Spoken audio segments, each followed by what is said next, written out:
Welcome to Early Adopter, the podcast where we help make AI your unfair advantage. I'm Jess, marketing exec by day, AI experimenter by day, night, and basically every other waking moment in between at this point. And I'm Kyle, your resident tech guru. I've spent the last decade building data systems, products, and AI tools that solve real-world problems. My goal is to cut through the noise and show you how this tech actually works for your business. Each week, we'll break down AI concepts, tools, or trends that actually matter for your business. We'll explain what it is, why you should care, and how to use it without needing a computer science degree. So whether you're a small business owner, an entrepreneur, or you're just tech curious, grab your coffee, close that tab where you've been staring at ChatGPT for the past 3 weeks wondering what to do with it, and let's dive in. Just think of us as your guides through the wild, wonderful, and sometimes completely overwhelming world of AI. Welcome back to Early Adopter, the podcast where we help make AI your unfair advantage. I'm Kyle. And I'm Jess. And today we're going to be diving into something that will literally transform how you use AI, prompt engineering. So if you've ever been frustrated by generic, unhelpful AI responses, this episode is going to change everything for you. But first, how's your week been, Kyle? Are you excited for your trip? Very excited for my trip. Excited to be back over in London. Very excited for London Tech Week to see what people are talking about, what are doing. You know, I think we're going to get a lot of AI products, a lot of AI startups. So hopefully we meet some interesting people and, see some things that people are working on. And, I think our plan is to bring a lot of that back here and let people know what we're seeing. I feel like we're only going to be talking about AI products. I can tell you, I am also, because as I think I mentioned last week, I've got a very conference heavy couple of weeks coming up. So for me, next week is South by Southwest London, which is the first instance of South by Southwest that's happening over here. And I can tell you, having looked at the schedule the other week, probably 75% of every panel or anything really is about AI. So I will also report back on that as well. It's interesting, right? I mean, we talk about this as there's a hype cycle to all of this, and that's part of the adoption curve. Are we overdoing it if 75% of the panels are AI, or is that representative of what's happening in the industry? Well, what was really interesting, I think it's going to be a really interesting contrast between South by Southwest London and the Tech Week, because obviously London Tech Week is going to be far more tech heavy. That makes sense. That's its audience. South by Southwest, I think, is going to be much more about the practical applications of it, obviously, leaning more towards the marketing and advertising space. But because South by is has such a wide range of topics that they cover, it's going to be talking a lot about AI and creativity and AI in film and music, especially music. There's a whole big section on that. So it'll be really interesting to see the contrast, and hopefully I'll have some really interesting stuff to talk about after next week. And then compare that to, I think you're going to Cannes in that is right. I am also going to, it's actually Cannes. Sorry. Cannes. Yes, Cannes Lions, which is the big advertising festival. And that's in a couple of weeks as well. And that is originally started as a creativity festival, celebrating creative advertising, but it's really just turned into anything and everything to do with media. So that is also going to be extremely AI heavy. I can already tell you, having signed up for quite a few sessions in advance, it's going to be also very AI heavy. So we will have lots to talk about over the next couple of weeks. Amazing. Well, let's get into this week. Today, we're going to deep dive on one of the most, I think, underrated superpowers when working with AI. And we've chosen this topic because last week we were talking about the tools. Now it's how do you get the most out of the tools? How do you talk to it? Absolutely. So if you've ever tried any of the LLMs that we talked about last week, so ChatGPT or Claude or Perplexity or any of them, and you got a response and you were like, that wasn't quite right, or it was just a little generic, then this is going to be the episode for you. This is going to be probably the most important episode that we do in all of our series on where all this stuff begins. This idea will come up time and time again as we talk about different tools and we talk about different ways to utilize AI for your business. We're always going to talk about how you prompt it and not just tossing in a question and hoping for the best. There's a real framework behind getting top tier results. Let's start with a question. How many of you have typed something like, help me with marketing? I know, Jess, you're probably cringing at that one. Let's say you said, help me with marketing into ChatGPT and gotten back a response that was so generic, it could probably apply to selling lemonade stand on the street. I think almost every single person listening just nodded their head because I feel like that's how everyone starts. Right. But here's the thing. It's not the AI's fault. It's ours. We're essentially walking up to the world's smartest intern and saying, do marketing stuff without giving them any context, role, or expectations of what you want to see. Okay, Kyle. So let's get into the really nerdy stuff. Put on your nerd glasses. My Let's fave. get into it. Your favorite. I should put on my nerd glasses. What's happening under the hood of an LLM like ChatGPT when we are prompting it? Yeah, and we touched upon this last week, so I'll kind of expand on that. ChatGPT or LLMs, they're not thinking as you would think about it, right? It's predicting the next word. So LLMs are trained to predict the next word based on a massive data set of human text, right? We talked about everything it's trained on: books, forums, websites. It's seeing billions of sentences, paragraphs, conversations. So what it's doing is it's trying to guess what should come next in our conversation.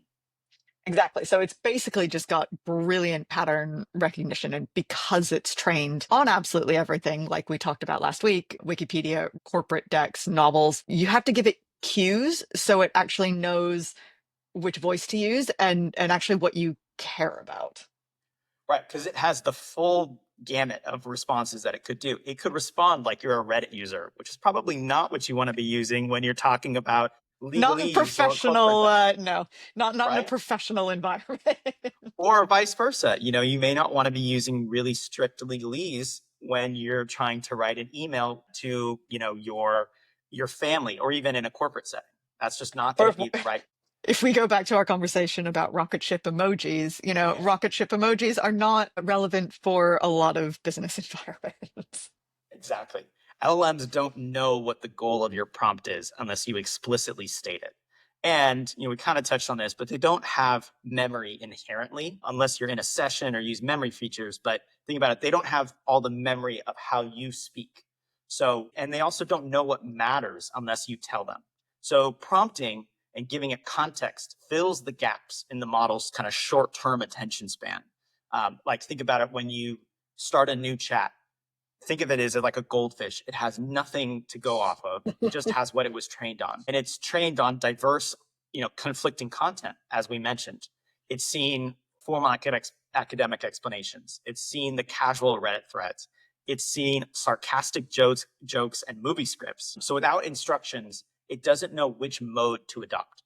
So tone, role, audience, all of those things help the model pick the right persona from all of the many learned voices that it's been trained on. Typical thing that we hear, bad data in, bad data out. For AI, garbage in, garbage out is magnified because it's using this probabilistic, trying to predict that next word, this model that it's doing. So, it can be extremely sensitive to phrasing and ambiguity. So this is the perfect opportunity to tell my favorite garbage in, garbage out AI story, which happened, I think it was last year. You may have seen it in the news, but basically someone asked Google what a good pizza topping would be. And Google AI came back and suggested glue, like putting glue on your pizza. And I think rocks as well. So of course everyone freaked out about this. And it turned out that Google's AI at the time had been signed a deal with Reddit. And so they'd been training off of Reddit data. There was a long running joke on Reddit apparently about putting glue on your pizza. And so that's what the AI came out with. So, a really great example of garbage in, garbage out. But when you look at it more from a business perspective, a really vague prompt like help me with my business could go in 100 different directions because there's so many different elements of your business that you might need help with. So if you give it really specific prompts, that kind of acts as a constraint that channels the model's response into actual useful output instead of just generic crap that it comes out with. Absolutely. So you and I always say it's like giving your AI a job description, right? Yeah. Don't just say, help me write an email. It's more important to give it to give it a framework. We'll break down some of these frameworks later on in the episode, but let me give you a quick example. Rather than saying, don't say, help me write an email, you should say, act like a head of marketing, writing to a B2B SaaS customer.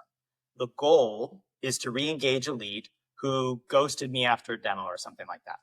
And then you want to give it some tone. So keep it friendly, but professional, or keep it conversational, something I typically say in my prompts.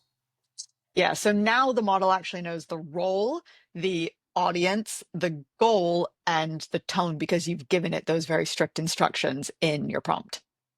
And without giving it, those components, when you leave that out, it's like giving your, smartest intern in the world just a really generic, do something good, right? Exactly. And as great as interns can be, you have to give them a little bit of direction so that they can learn over time. But really, context is everything. And that's essentially what prompt engineering does. It gives the AI the context, the role, and really clear expectations it actually needs so it can be of use to you.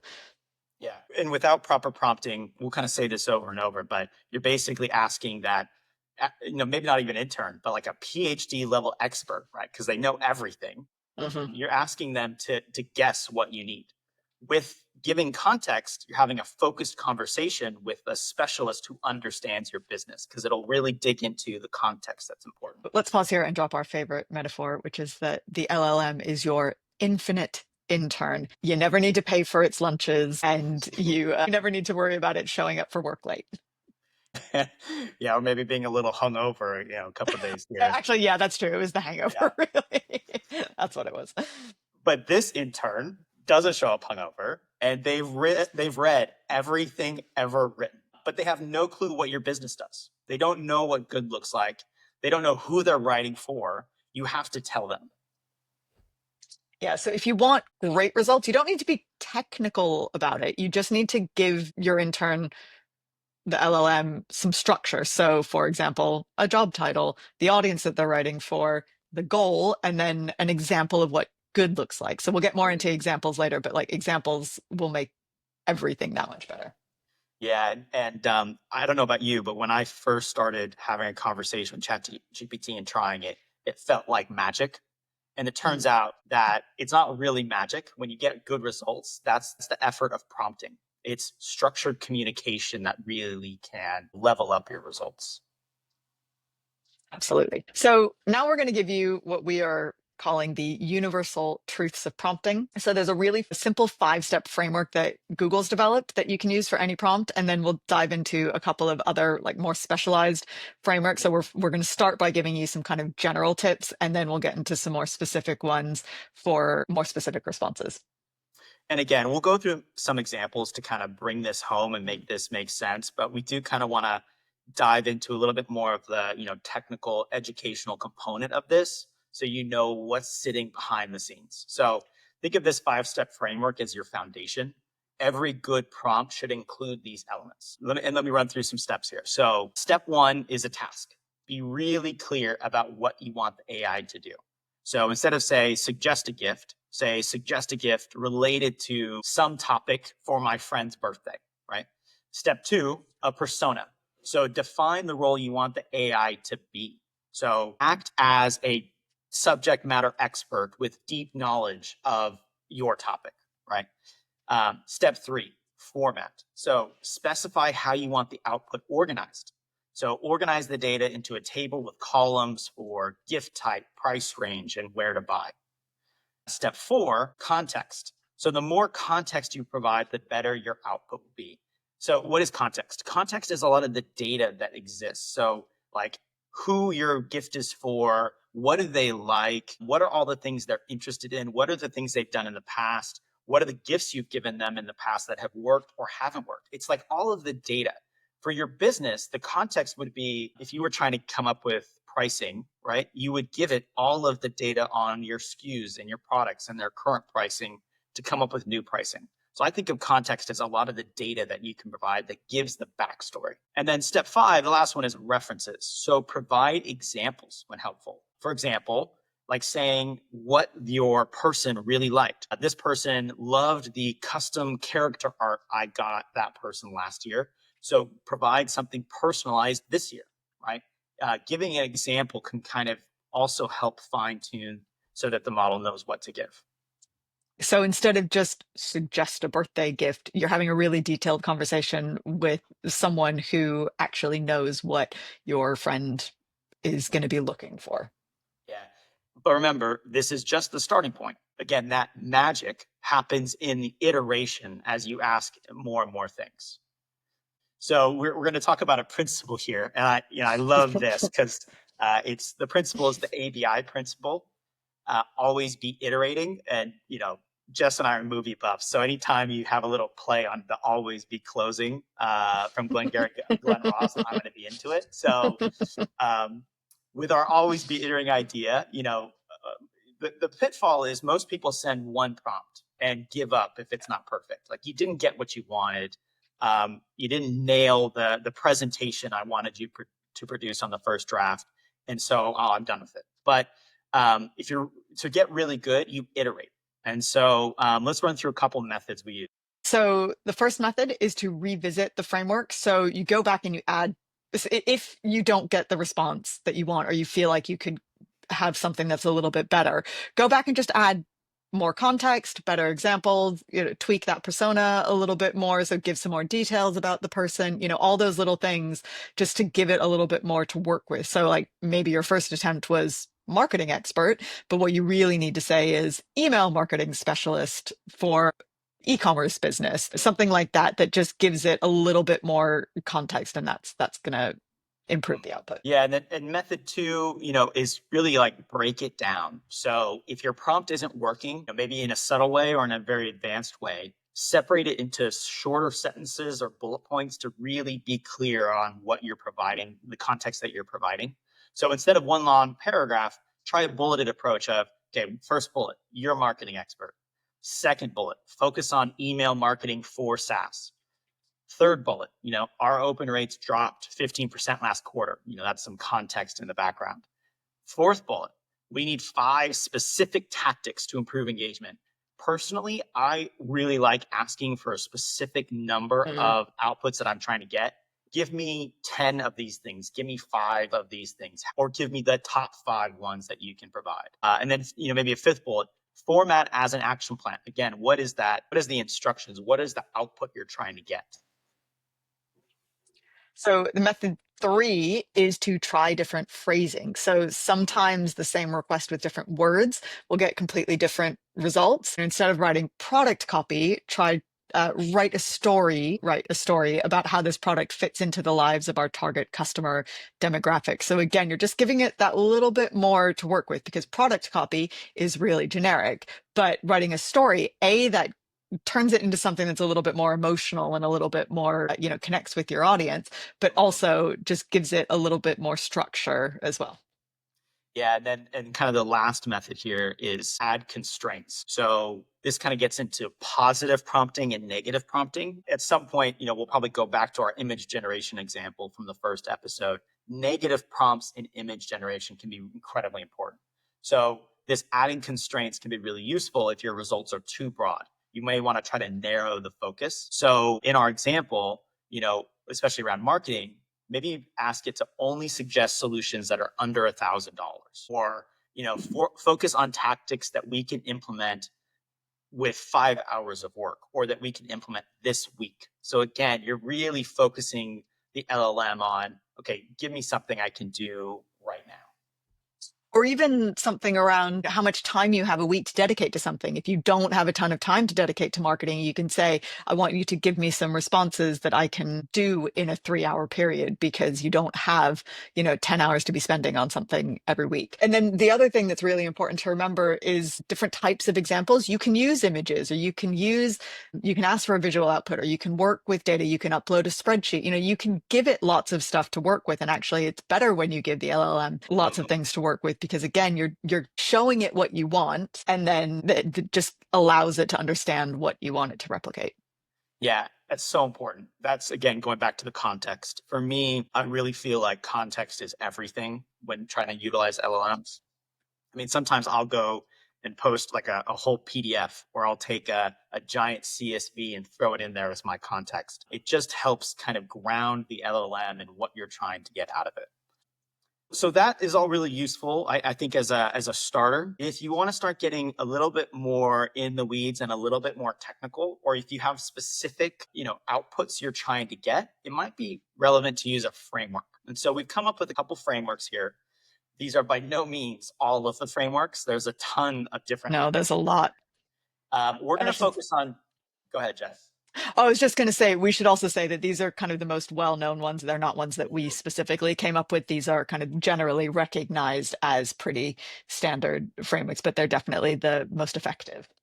Yeah, and so we're going to cover two, and I think these aren't like Jeff said, these are pretty widely regarded as the most effective frameworks. I think maybe at some point we'll go through some more of them. We'll provide some resources, but this is ones you can use in your everyday. So first one we're going to look at is framework number one. It's called RACE: role, action, context, and expectation. This is pretty consistent with what we were talking about before. Again, like I really zero in on that context piece, but it should be your go-to for getting like expert level advice. So let me break down how that works. The role, start with you are a blank and be specific. So, use the example from before, not a marketing expert, but and a marketing expert, experienced B2B email marketing specialist with expertise in SaaS companies. I mean, that's very specific. Action is the next part of that. So tell the LLM exactly what to do. Analyze this email campaign and suggest improvements. And then again, my favorite, the context. So this is all of the background. Our open rates dropped 15% last quarter, and maybe explain why, or give it some of the data that shows some of the inputs of why it dropped 15% last quarter. And then say we're targeting IT decision makers at companies with 100 to 500 employees. So now you're giving it, like, from a marketing perspective, like persona, all of the different components of who you're targeting and what you're doing, so that it has the context and narrows its focus. And then lastly, that expectation. Be clear about what you want back. So again, provide 5 specific or 10 specific actionable recommendations with expected impact, or with an impact to improve my open rates. So you can really start to see that instead of just saying, help me with my email marketing, which is extremely generic. So you're going to get that more generic response back by implementing the race framework. You're able to get something that's much more specific, much more targeted, and is going to actually be much more helpful to you in the long run than just that super generic initial response. Exactly. So let me give you a real example that we used last week. You are, again, so there's the role. You are an experienced financial advisor specializing in small business cash flow management. I mean, if you're working on your books, this is maybe the one to use. Now here's the action. Analyze our Q1 cash flow report and suggest ways to improve our working capital position. Now, again, the context, that's super important, right? So we're a growing consultancy with inconsistent monthly revenue and high upfront project costs. And maybe even to add to context, I would throw in a spreadsheet that shows some of your project costs, your monthly revenue. Just do a little bit of a data dump here. And then lastly, the expectation. Provide a ranked list of 5 strategies with implementation difficulty and expected timeline. So now you clearly know what you're going to get out of it. And what did you get back? Okay, so what we got back That's the real question. Yeah, that's a great question. But honestly, the results are much more impressive than just tell me what to do with my working capital position. Instead, we got a very detailed analysis with specific recommendations. I got my 5 strategies.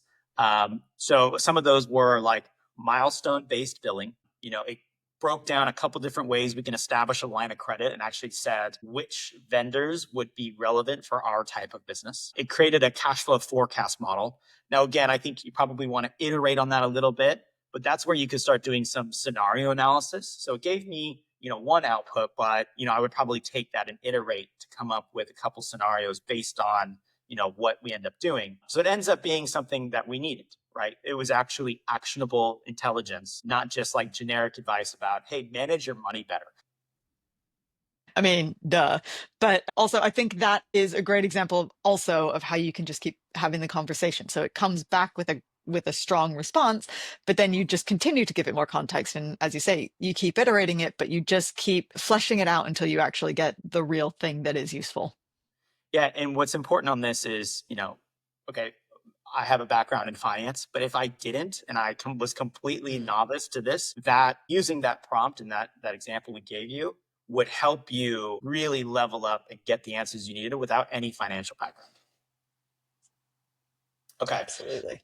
let's go into our second framework. This one is CARE: context, action, result, example. This is really good for problem solving because it forces the LLM to understand both your challenge and your outcome. Jess, why don't you run us through a couple of what CARE is?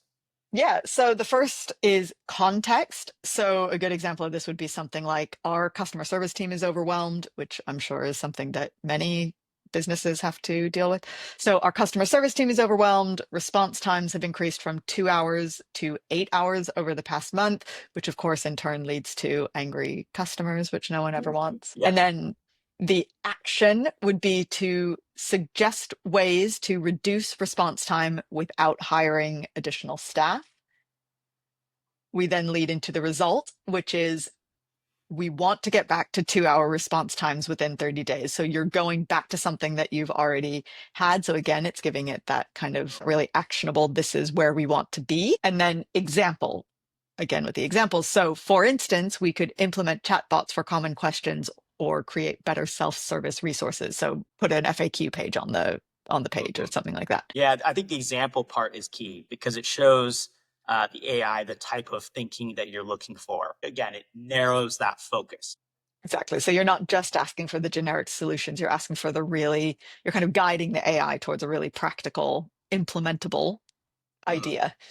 Okay, so now let's dive into some more examples. I think we're going to keep trying to reinforcing this idea so that it becomes very natural to you when you open up your ChatGPT or you open up your Claude, you can just start to use some of these frameworks without really thinking about having to think about the framework. It just becomes very natural and intuitive. So let me go through a couple more examples. Jess and I both have some favorite ones. I'm going to start with kind of the weak prompt, and then I'll show you what the improved prompt is. So the weak prompt: write a sales email. If you just opened up ChatGPT and said, write a sales email, it's going to be vague. There's no audience. There's no product, tone, goal. There's no context. It has no idea what it's going to say. So you're going to get something incredibly generic. Instead, write a follow-up sales email from a B2B SaaS founder to a prospect who downloaded our white paper last week. The goal is to book a demo. Keep it concise and friendly, under 150 words. You might even, to improve that prompt further, you might even put in the white paper or a summary of what the white paper is, or you might actually say, like, this prospect, what kind of company they work at. And so why this works: it defines context, the sender role, that they're a prospect, the timing, the target audience. It gives a clear call to action. And then you gave it the tone, concise and friendly. So this is all very critical for getting good output. Let me give one more, which is summarize this. No clue who the summary is for or how detailed it should be. And I should preface this by saying, summarize this, and I'm sure you gave it, something to summarize. So you have to give it some, obviously some data there. But it still doesn't know who it's for or how detailed it should be in that summary. So the better prompt is summarize the following investor memo into 3 key insights suitable for a busy venture investor reading on their mobile device. Use punchy bullets. So why this is really good is it adds structure. It gives 3 bullets. Again, that specificity on how much to produce. It gives the audience, that venture investor. It also provides the delivery style, that tone, punchy. And it also gives it the medium by which this person is going to actually engage with that content. So it's a little bit more specific on how they might consume it by being mobile friendly. One of my examples is give me a blog post, on the marketing side. There's a lot of content that has to be created. So the generic phrase would be give me a blog post. There's no topic, there's no tone or length or who your reader is going to be. It's going to be incredibly generic. It's not going to be helpful in the slightest. So a better example would be write a blog post that is 600 words maximum for our Shopify store blog. Your audience is going to be eco-conscious moms between 30 and 45. Your topic is going to be how to choose sustainable back to school gear, and you want the tone to be friendly. I would also throw in something around SEO optimization. So really kind of get those keywords in there. So just really with that example, obviously you're giving it a target audience, you're giving it a specific topic and a specific tone of voice and the word count, because you sometimes have a cap on how many words you can use. And so all of this is going to be much more useful. And then, you keep tweaking it to make sure that it's your own style of writing, but you're going to get something that's much more useful out of that initial that Yeah, I think that word count could be really useful, as we deal with all these I use the different. word count thing all the time for LinkedIn posts and stuff. Exactly. So know what medium you're putting it into. If it's your store blog, there's probably no, limit, but you do want to keep it, digestible. But Yeah, to absolutely. Jess's point, if you're doing on LinkedIn, you only get 300 words. So you need to Yeah, make something like sure that. it's in that. Yeah. This one I really like because very few of us are legal experts and are lawyers. Especially as a business owner, you often have to work with contracts and legal matters, but that's probably not your background. So this one I really like, which is paste a contract into ChatGPT or to Claude and say, explain this. I guess the negative prompt is just say, explain this contract. And you'll get a summary and it'll probably help you a little bit, but it's still a little too broad. It doesn't really say who's asking or how complex the explanation should be, or maybe what you want it to break down. Like if there's specific key components that you want to focus on that are relevant to your risk profile, you kind of need to give it more. So the better prompt would be act like a legal operations manager or act like a paralegal. Explain the key risks and the red flags in this SaaS vendor agreement to a non-legal executive. Like you're basically saying, explain it to me like a non-legal executive. And then say, use plain English. You don't want it to give it back to you a bunch more legalese. So sometimes it's very helpful to say plain English. Or if we throw back to last week, you could have it explain it to you like it's gossip, which actually we joke about that, but it is actually a great, for something like a legal document, you have to have it explain it to you in a way that you can understand. So while the gossip is perhaps an extreme example, it does show that you can ask it to do these things. Yeah, because ultimately you're trying to get it to simplify the language. And so that's, that last bit can be really helpful. I've got one more, and I'm sure that this one is going to be relevant for a lot of our listeners. The generic prompt is help me with my time management, but that's way too open-ended, right? Like, what's your job? What's your work life like? What's your personal life like? How many hours a week do you have to leave by 3 p.m. so you can go pick your kids up? You need to give it a little bit more structure and context. What are your pain points? What are the things you really need help with? So a better prompt would be act like an executive coach. I'm a founder juggling product sales and hiring. Suggest a weekly time blocking system that helps me prioritize and reduce burnout, because that is a real problem with all small business owners and entrepreneurs. But the reason why that this works, or this one's better, is that it's much more personalized to you. It's adding a role, it's giving a really specific problem, and it defines the style of solution that you need. So time blocking being the thing that you need it to come back with. So those are my examples. So to finalize the points here, just try to check your prompts against who is the AI acting as? What is the output supposed to be? Why does the user need it? And who is the output for? Yeah, so let's talk about where people go wrong. And I think the two biggest issues that you need to watch out for.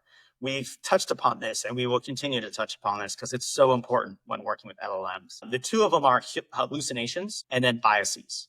So for the hallucination issue, LLMs will sometimes make up facts or stats, or in our favorite AI gone wrong segment, we'll talk about they make up whole books and references. And these are going to sound credible because, again, the AI is trained on other versions of it, but they may be completely false. So you do need to verify important information, dates, statistics, check the citations. You can ask for citations for the document, click on it, go make sure it's real. And if it's a 404 and it goes to no website, it may not be real. So do a little digging there.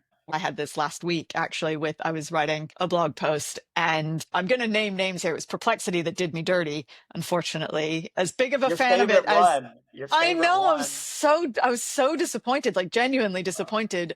I was asking for something that happened a couple weeks ago, event that happens every year. And for some reason, it just kept giving me stuff from last year, even though I gave it a time bound. I wanted it for this year's version. And so I went back and fact checked it. And in the end, I ended up scrapping the whole thing because by the time I kind of got rid of the incorrect references, the whole tone of the piece changed and it kind of didn't work in the way that I wanted it to work. So I just got rid of the whole thing. But I'm so glad I double checked that because it actually would have been really bad if I hadn't. Just your reminder that hallucinations are a real thing and you always have to double check.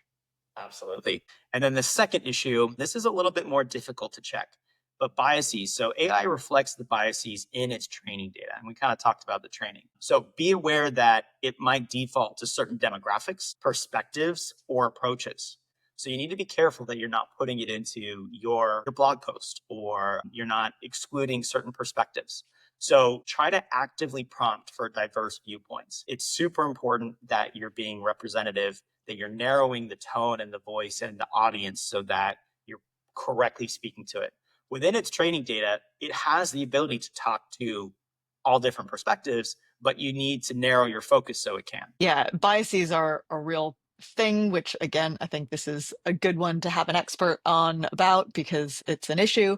But a really good example of this, and you particularly see this with image generation. If you ask it for business leader examples, it probably will default to well-known male CEOs. So in that instance, you should probably include diverse examples across gender, ethnicity, and industry as well, because otherwise it's going to give you a bunch of old white dudes. Yeah, and no one wants that. So let's get into a couple common pitfalls as well. So we've talked about some of the issues, but some pitfalls, and we can run through this kind of quickly. But pitfall number one, not being specific enough without context. Never accept the first output. The first response is rarely the best. You never ever take its first response because it can always do better. Yeah, and here's a little bit of a tactical advice on this next one. So if you get a great response, you designed an amazing prompt, save that, right? So we specifically have a library of successful prompts that we've used, and it's honestly what kind of helped us design this episode. We have enough experience to get some pretty good prompts in that library. And also, top tip, a lot of prompt libraries exist out there in the world. If you Google some, you will get some pretty good starting points. So if you're kind of struggling to come up with something, find a prompt library, grab something, and then tailor it to your needs because someone will have put the work in to develop that prompt, and you can just make it relevant for your specific example. Absolutely. And just remember that these are conversation starters. They're not, one-shot commands. Yeah, and this is where I'm getting better. I wanted to design the perfect prompt, but I have to remind myself that this is a collaboration. It's not a vending machine. So the first output isn't going to be perfect, but give it that feedback. Tell it what's wrong. Yeah, so you can say things like make this punchier or aim this at a Gen Z audience or turn it into a headline. Don't be afraid to have the conversation. Yeah, the magic, to use that word again, happens in Yes. the back and forth. LLMs are great at adjusting. So treat it like working with a human intern. Guide it, iterate it, and it'll get there. Absolutely. And that wraps up Prompt Engineering 101. We might go through a couple more frameworks in the future because there are so many and some of them are really useful, but we've thrown enough information at you for for today. So we'll stop for now. All right, so typically here we talk about our community poll, which this week was about your favorite LLMs. But in the interest of full transparency, with the 3-day weekend in both the UK and the US, we posted the poll a little bit late this week and it's still running. So we don't actually have a response to talk to you or to talk you through yet. So we'll aim for that for next week.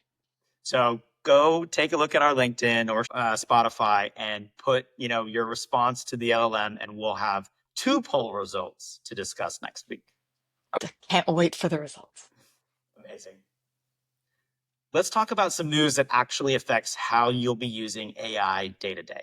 So there's 2 big developments this week that might seem like kind of your typical Silicon Valley headlines and maybe something you don't think is all that important, but they're actually signaling major shifts for how small businesses will interact with AI. So, first up, Netflix co founder Reed Hastings has just joined Anthropic's board of directors. Anthropic has Claude, the LLM, which we obviously talk about a lot. And this seems like pretty typical tech executive musical chairs because they all tend to move around fairly frequently. But this is actually a pretty big move for entrepreneurs and for small businesses.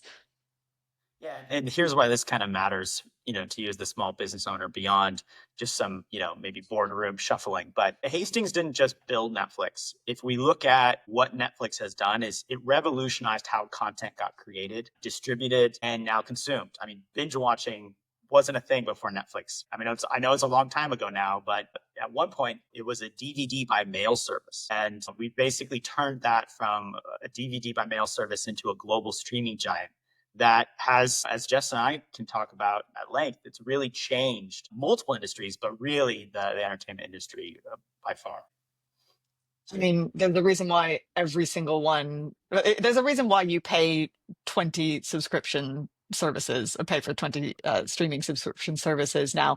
And it's all because of Netflix, because everyone is chasing after what Netflix does. So, And isn't it you can't. sad? Think about the days when we were complaining about cable and we wanted to not have a big cable, and now we spend way more money on I all these mean, different services. we're all going back to bundling anyway. That's a whole nother conversation. But basically, so Reed Hastings could potentially be bringing that sort of mindset to Anthropic now. And it really signals that they're not just thinking about AI as a chat tool, but they're thinking about how AI can fundamentally change how businesses operate. Yeah, and I think when you look at his track record, he's been obsessed with user experience and making some pretty complex technology very simple. So Netflix made watching movies effortless and brought it into the home. If we extrapolate, imagine what that same approach might be applied to AI for small businesses, for example. Yeah, and the timing on this is really interesting because, as we discussed last week, Anthropic and Claude is already kind of seen as the business-friendly company with their focus on safety and reliability. You mentioned putting some legal documents into ChatGPT earlier, and actually, you shouldn't do that. You should give it to Claude if you're going to be looking at legal documents. But if you add someone with Hastings' track record of scaling consumer-friendly products, it just shows that they're really serious about making AI accessible to everyone and to the exact sort of people that we're trying to talk to here, which is small businesses and entrepreneurs, not just the big enterprise companies. Yeah. And I think Claude's vision and Hastings' kind of philanthropic efforts are really closely aligned. So I am pretty excited to see how Claude continues to evolve and develop as that ethical AI provider. But, I think for business owners and professionals, we'll see Claude evolve into something like a more complete operating system. Right now, it's, a desktop app, or you go to the website and it feels like a chatbot.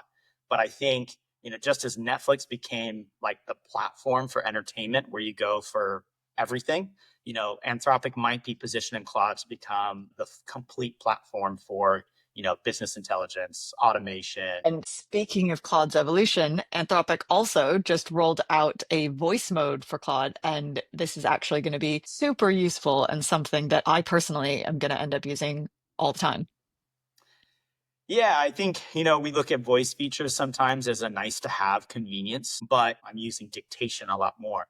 I think especially for business owners and entrepreneurs, this can be a real productivity gold because instead of having to sit down at your laptop and type something out, sometimes, honestly, sometimes I feel like texting or typing just gets really tedious and it stops me from putting something in. Instead, you hit the dictation or the voice command on Claude and just again, going back to having a conversation, just spit out everything you can think of over the course of a minute or 2 minutes. Give it all of that context that it needs by just kind of brainstorming and talking through it. And boom, you might get a really, really good result. Yeah, for me, I'm do my best thinking when I'm out on the move. So like if I'm going for a walk or whatever, I'll be listening to a podcast and I'll always come up with something and then I immediately forget it. I do try, and sometimes I take a voice memo, sometimes I write myself a note, but to actually be able to put it into Claude where I can just do the brain dump would actually be incredibly helpful. So I'm literally only launched about 3 days ago, so I haven't really had a chance to use it, but I've got the Claude app, and we should flag that it's only available on mobile devices for right now, but can't wait to be out and about and start using it and kind of putting it through its paces. Because I think we all kind of got used to this a little bit with Siri, but I think this is going to be a more useful tool. From what I've seen of it already, this is going to be a good one. It's all about reducing friction. I think this is just Yeah, another example that's of how the reducing friction, exact right? way to put it. Yeah. So when you combine these two developments, both Hastings joining the board and, we've talked about, what he brings from a strategic vision, and then adding in Cloud's voice capabilities, you're looking at AI that's evolving from just a tool to actually, a business partner that you can work with. Yeah, so it's really just it's moving more from I need to go to use AI for this task to I need to discuss this with my AI advisor. And I think all of these Anthropic announcements combined with another really big announcement that we're not going to get too into today, but it was also announced last week, that OpenAI, ChatGPT's parent company, bought the new product development company by a guy called Johnny Ive. You may not have heard of him, but Johnny Ive was the big product guy at Apple. He's the one that developed the iPhone, he developed the iPod, like every major um, product that you can think of from Apple, he had a hand in. He was incredibly involved for a very, very long time there. So that's just really showing OpenAI's shift towards this hardware product space as well. So I think that we're just starting to see now that everything is shifting more from that kind of one-off task to incorporating it much more into our daily lives. Yeah. So I think, all of these developments point to the same thing, which is AI is becoming less about, learning a new tool and more about, a complete operating system that you can have better business conversations. And so for, you as the small business owner or the entrepreneur wearing a million different hats, that's going to be exactly what you need. How do you use these tools without friction, right at your hands, and in a way that you can just be talking to in a normal conversation? Moving on to our favorite segment, which is AI gone wrong. And speaking of our friends over at OpenAI, they recently had to roll back a ChatGPT update that made it too agreeable. So apparently it was being overly sycophantic and just telling people what they wanted to hear instead of providing balanced feedback. AI's always a little bit like this, but this most recent update that had to be rolled back was particularly bad. Yep. And this is a perfect example of why prompt engineering matters. So sometimes you need the LLM to challenge your ideas, not just validate them. Yeah, and in this particular instance, it was doing some things that it really shouldn't be doing. Like it was telling people to, someone said that they had stopped taking their medication, and its response was, "That's a great idea." I mean, it's never a great idea to stop taking your medication unless you've had your doctor's permission. Don't ask ChatGPT about it. But also, ChatGPT should not be telling you that it's okay to stop taking your medication. A couple quick tips on that, that I think can help is, ask for pros and cons. So that will really force the model to analyze, not just validate. So you can see the negatives, maybe even challenge it to critique you. We talk about Mm. having a conversation after it gives you some data, actually like have it play devil's advocate with you. I think you're going to get a little bit better thinking, and it should reduce the like echo chamber that sometimes, the iterative process can create. And then, maybe also compare alternatives. So, this kind of anchor the model on critical thinking rather than just complying and telling you, yes, great idea, go ahead and do that right away. Also, you can challenge it, especially because a lot of the times, even though the majority of them are now connected to the internet, the training data will be older. So sometimes it will come back to you with slightly older information, and then you can push it and say, no, that's old, or this is still the response that I'm getting. And then it will go, you're right, this has now been updated, and it will come back with the more accurate, more up-to-date version. So you just kind of have to bear all of that in mind, and it's okay to push back because it's absolutely not always right, as we have discussed on many occasions. And what we're not saying is to ask it, is this good, right? Because it's probably just going to say, sure, It's this is always great. it's going to kiss your ass. That's what it's designed to do. You need to really go get, real insight, challenge it, ask it the whys, have it break down why it's good or why it's bad. So then you can use some critical thinking on top of that to say, okay, I agree with why it's good, or, I disagree with why it's bad. So I think that is us wrapping up for the day. Sorry, we've thrown a lot of information at you today. So, bear with us as we start to work our way through some of these more beginner things. Yeah, but if you take one thing from today's episode, make it this. Stop treating AI like a search engine. It's not Google. Start treating it like a conversation with an expert consultant. If you use the frameworks, if you provide the context, if you're really specific about what you need, you'll really start to see your interactions with the AI transform from frustrating and generic and not particularly helpful to something that's going to be incredibly useful and productive, and you're actually going to get something beneficial from it. And don't forget, we want to hear about your use cases and your wins. So if you utilize some of these tips and tricks, if you try out a framework, if you find a prompt library that you're specifically, I think is helpful, email us at hello@earlyadopter.ai. Remember, adopter without the E. And share your favorite prompts. Share what you learned. And we'll see you next week. Thank you for listening to Early Adopter, where we help make AI your unfair advantage. And until next time, keep innovating and stay curious. Thanks, Jess. And remember, you don't need to master everything. You just need to master one thing and start there. So from all of us at Early Adopter, we'll see you next week. And Kyle, I will see you next week live in person. So excited. Can't wait. Bye. Bye, Jess.